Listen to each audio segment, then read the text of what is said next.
Well, the World Cup is happening right now, and since we don't really know much about the World Cup, since we're Americans, we have this video, the World Cup explained for Americans. Do you think the US is gonna win the World Cup this year? I mean, probably not. No, probably not. I was honestly surprised that they made it. Yeah. They got a good squad, I'm sure. Just kidding, I don't know anything about their Me team. neither.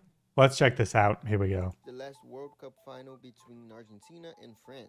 This year's Super Bowl That's a did lot of people. 125 million. So just to match one World Cup final, you would need 12 Super Bowls. And with the next World Cup being hosted by the US, I think it's the perfect time for me to explain how the World Cup works. Because if you didn't grow up around soccer, it could get a little confusing. Countries, groups, qualifiers, knockout rounds, extra time, penalty shootouts, people crying in the stands like their life depends on it. Allow me to explain. The easiest way to explain it is to think about the Olympics. Countries competing, flags everywhere, national pride, and the whole world watching. But instead of competing in many different sports, it's all about one sport. And that How many people watch the Olympics? I always see World Cup versus Super Bowl, but I never see World Cup versus Olympics. Yeah, and then like even if they were the same number, I feel like people are way less engaged in the Olympics. Yeah. It's more like, oh, I'll just turn it on while doing something else. It just kind of happens and then it's Yeah. over. to be the most popular one in the world, soccer or football outside the US. And there's a reason why soccer is considered the global sport. It has fans everywhere, in the big cities, the tiny towns, the rich countries, the poor countries. Whether people like to watch or to play, they don't need expensive gear to play. They don't need helmets. They don't need a perfect field. They can play barefoot and use two flip-flops as goals.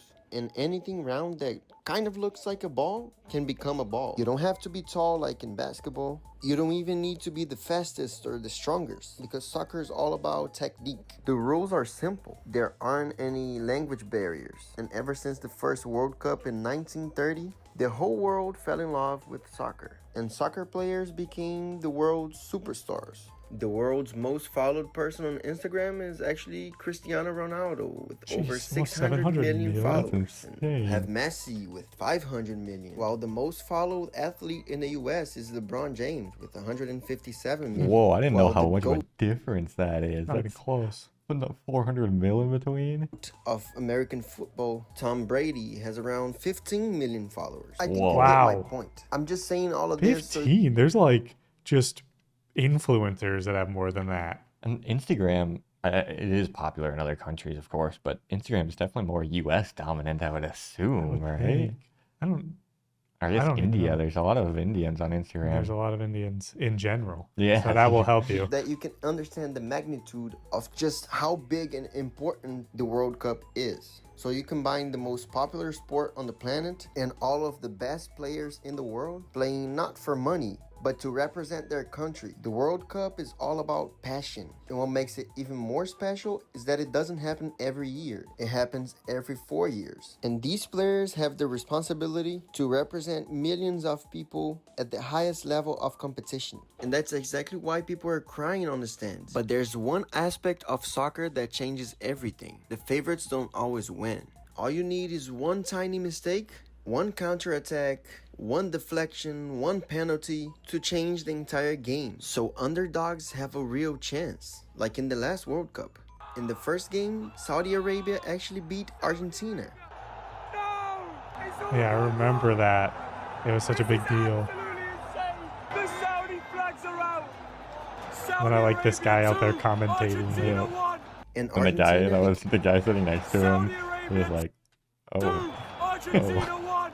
beat Germany and also beat Spain, two multi-world champions. Morocco made one of the greatest underdog runs in World Cup history, becoming the first African nation to ever reach a World Cup semi-final. And that's what makes soccer so special, because the game is so unpredictable. The best doesn't always win. Combine that with representing your country, you get the World Cup. So in 2026, the World Cup will be hosted in the US, Mexico, and Canada. 48 national teams and about 104 matches. The host country is automatically qualified for the World Cup. So the US, Mexico, and Canada have a guaranteed spot, while I did not know that. So I wonder if the U.S. They would wouldn't have have made it. No way. qualified then. Yeah. They didn't make it last time. Oh, that explains too why. I don't know if Canada's team's good at all, but Canada's also in it when we're looking at some stuff. That's interesting. That is Okay. very interesting. That makes sense. I'm sure we got a bunch of comments immediately when Yeah, we yeah. said it. But that makes a lot more sense because I thought the US sucked. So they're not making it past the first round then. Nope, probably not. Didn't the US make it like not last time, but the time before, and it was like a big deal that they like Yeah. snuck in there Yeah. and then yeah. they just got clanked? Yeah. Everyone else has to earn their place through qualifying rounds. And in soccer, the world is split into 6 confederations: Europe, Africa, Asia, North Central America, South America, and Oceania. So between every Okay. 4 years when we have the World Cup, these countries play against the other countries inside their region. By the way, this is going to be the biggest World Cup It's a so little far. unfortunate for the European countries. Yeah, imagine like if Bosnia had like a pretty solid team and then they got to go face like all of the Spains and the Frances or something. Because this is the first time we're gonna have 48 teams in total. Until That's the a last lot. World Cup, we had 32 teams. And these are the countries that have qualified. In 2026, Who do you think's gonna win? Mm, You should go for Bosnia because they did true. make it. I think they made it. All right, Bosnia's my underdog, but I'm just gonna go with is the Netherlands in there? Yeah, Hollanda. I'm going with Hollanda. What is EUA? Estadios. United? United? Oh, I interesting. don't know. I remember back when I was in Croatia in 2018, Croatia like made it to the finals and it was Yeah. like everywhere.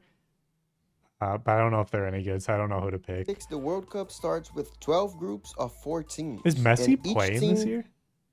I thought his last one was last in 2022, but I don't know. Maybe he is. Wait, in Portugal, is Ronaldo playing?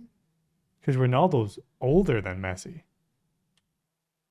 I don't know. Oh, Plays 3 group stage matches. So the US will play Paraguay, Oh. Australia, and Turkey. play And I each think the team. US is going to be first in that group, but only if it can beat Turkey. So every win, you get 3 points. If you have a Okay. draw, each team gets 1 point. And if you lose, of course, you get 0 points. So if the US wins all 3 games, they're gonna have 9 points. And whoever has the most points are gonna be higher up on the table. And the 2 best teams of each group will qualify for the knockout matches. Basically, the Interesting. playoffs. However, this year you're also gonna have the 8 best third place teams also move on. Remember I said FIFA increased the number of teams that are participating? And that's why the group It stage is got a little bit interesting more that like the first few stages don't even like I don't know, the way it's set up kind of just gives a lot of opportunity to keep people in as long as possible. more Yeah, viewership. the money. complicated to explain, and also we got one more knockout round. So that's why the top 2 teams move on. Kind of and makes also the like rounds before the actual World Cup a little less intense when 16 more teams are gonna make it. Yeah. It's a lot more teams. That is. 8 third best places are also going to move on to the playoffs. How are they going to decide the 8 third best? By points. Remember, we have 12 groups, but we're only going to have 8 third places move on. But what if they have the same amount of points? Then it's decided by superior goal difference in the group stage, followed by the highest total goals scored, and then fair play points, like whoever got the least yellow cards and red cards in the group stage. And then last, if all of that is still tied, whoever's ranked higher on the FIFA ranking, That not would on- be unfortunate if you get to the 4th one and they're like, oh, guys, they're ranked higher. Oh. That one game you lost a long time ago. Sorry. the group stage, but the overall general FIFA ranking, that's the team that's gonna advance to the knockout rounds. And then from there, it's playoff time. Games can no longer end in a tie. They're gonna go to extra time, and then eventually, if it's still tied, they're gonna go to penalty shootouts. And then if you wanna be champion, you have to go through 5 rounds of playoffs. The round of 32, the round of 16, and then you have the quarterfinals, the semifinals. Crazy that now the playoffs is just what it used to start at. Yeah, yeah. That's a And lot more finally, games. the final. If you lose any of those games, you're out. You can be the best team of the entire tournament, but then you get to the final, you have one bad night, it's over. To me, the big favorites to win are either Spain, France, Brazil, England, Argentina, Germany, and even Portugal. Interesting. Okay. It's crazy that England, But such a small country, can still compete. Mm-hmm. I mean, Portugal's pretty small too, but all of these other countries are so much bigger than England. What's the population of England? Because the whole UK is like 60 something. They have most of the UK population, Yeah. but Scotland still got a decent amount, and Wales. I don't know.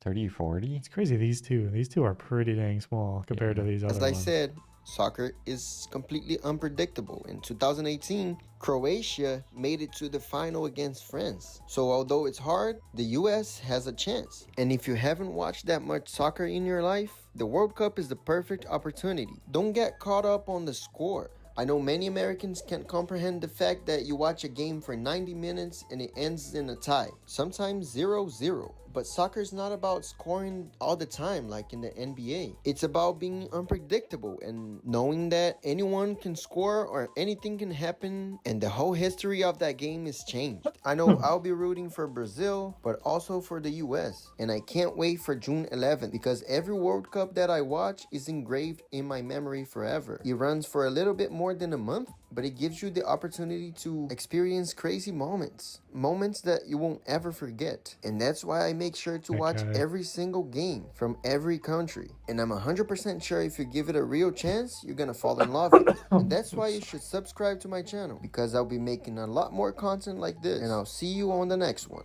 Luca out. All right. Interesting. So we know a little bit more about it now. Sad that the World Cup is in the US, or US, Canada, and Mexico. We won't even be able to go to it. Hey. We can't afford it. But we'll be in the cities that it's happening in. Yeah. Yeah, we're going on a little trip to Canada here in next week. And it just so happened to line up with the World Cup. Yeah, and we wanted to make sure to get out of the cities such as Toronto or Vancouver because the hotel prices are absolutely insane. Yeah, so World Cup, will we watch it? Maybe. The time zones are going to be really messed up because we're in Asia. Yeah, but we'll definitely be following along and hearing the news of it for sure at the bare minimum. See you in the next one. Goodbye. Bye.